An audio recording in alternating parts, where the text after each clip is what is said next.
Guys খেলতে খেলতে এদের সবার মনে হয় যে চলো সর্ষের ফুল তুলে নিয়ে আসি লোকের ভুঁই থেকে। হ্যাঁ, লোকের জমি থেকে। আমাদের জমিতেও ফুল আছে, এবার আমাদের জমিতে ফুলগুলোতে এখনো মানে সর্ষেটা হয়নি, এখানে শুধু ফুল হয়েছে। এখন যদি ফুলগুলো তুলে নেওয়া হয় তাহলে সর্ষেগুলো আর হবে না। তো চলো অন্যজনের ভুঁইয়ে যাচ্ছি সর্ষের ফুল আনতে। তো চলো যাই। গাইস এই সর্ষেগুলো হচ্ছে বীজ হয়ে গেছে, এই যে সর্ষে হয়ে গেছে। এই ফুলগুলো তুললে কোনো ক্ষতি হবে না গাছের। হ্যাঁ, কারণ যদি সর্ষে না হয় সেই ফুলগুলো যদি আমি তুলে নিই তাহলে সেগুলো আর সর্ষে বেরোবে না।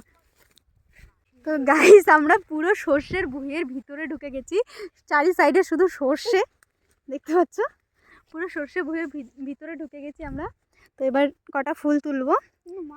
তো গাইস আমাদের সর্ষের ফুল তোলা কমপ্লিট, এই যে চাদরের মধ্যে করে নিয়েছি ফুলগুলো।